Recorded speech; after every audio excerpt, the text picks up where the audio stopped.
This is SOUQ Business Landscape.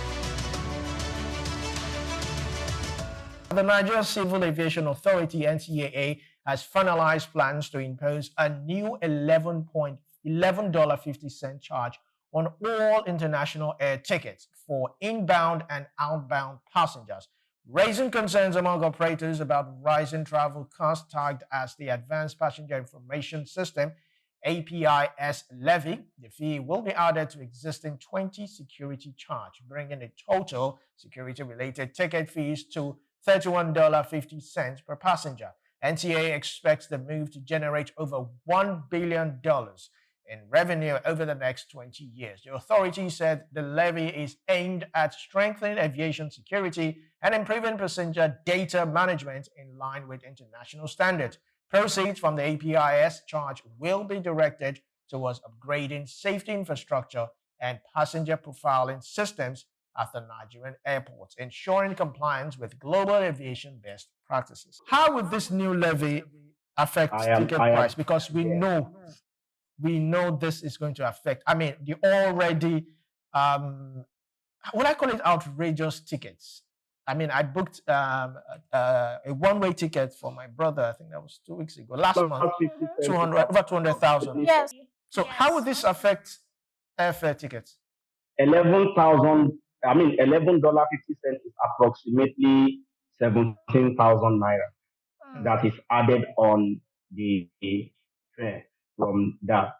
Now, the question I would ask is, how does the 50 naira levy on electronic charge, the levy on interbank transfer, the levy on, they call it ATM card, maintenance, how has it affected the banking industry or card maintenance?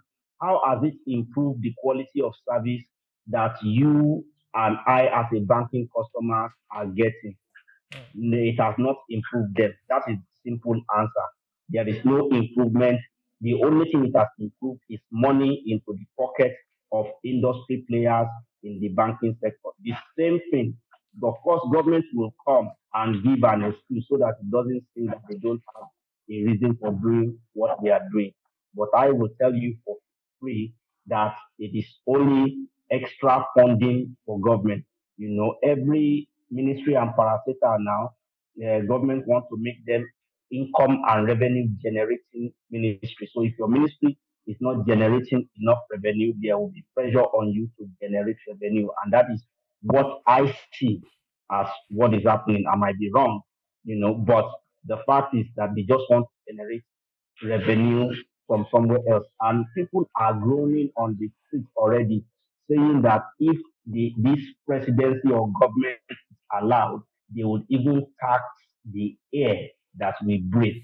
And it is looking like that already if they are not careful. I hope that they won't push Nigerians to the situation where Nigerians will openly be the one calling America to come to the rescue because they want to suffocate us. And it's amazing that our president, who said let the poor breathe, is the one who is suffocating everybody in this way and manner. So for me, I don't believe any of the stories that they are pushing out because they can improve those security without,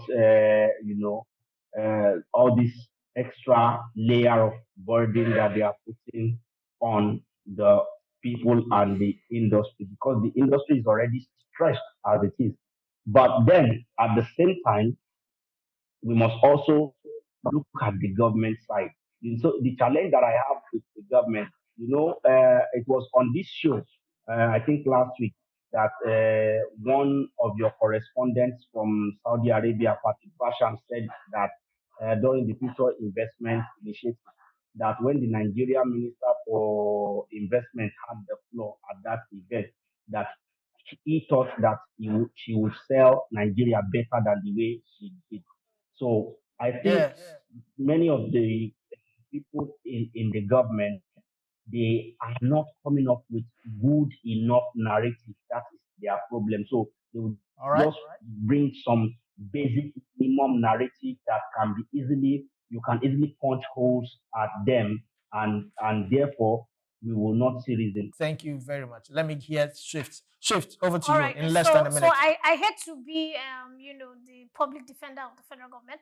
But first, look at these levies. They are not on local flights. They are on international flights. So, and they are saying, we have been fighting. We want to maintain world global standards. There are certain things that people who fly from Nigeria out of the country have been complaining that, look, they are not getting special treatments. The feeding is not right. The number of they're charging them in dollars. That is also there. This is not that. So if you want that world global standard you are talking about, you need to pay for it. The US has also done similar for international flights. They have put a 5% on some, they have put a 1%, they have tariffed here, they have tariffed. Some of the percentages the US has put is coming up to 20-something% from certain countries. And so, yes, I'm not trying to defend the federal government, but before you carry yourself and decide to travel out of the country, sorry, you have some money. You can stay in Nigeria with all of us and let's work together.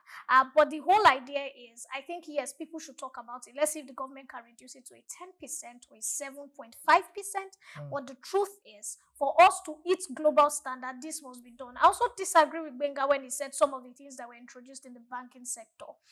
As much as, yes, the banking sector still has their issues, I know how many people's monies have been tracked and gotten and refunded because of how swift the introduction of technology for the banking sector has been. I know how many people have been arrested and jailed and are sitting in EFCC office. So shout out to this. Thank you very much, Swift. Thank you very much, Benga Ayonuga. We really have to go. We'll continue this tomorrow, definitely. And that is where we will leave it for today. From market tremors, yes, triggered by global politics, to bold new investment shaping Nigeria's energy, the future is clear. The economy is balancing risk with opportunity. Join us again tomorrow for more updates and insights shaping business, policy, and market across Africa and beyond. I am Olumide Shogaya. Many thanks for listening. And I am Swift Aderator. Have a beautiful day.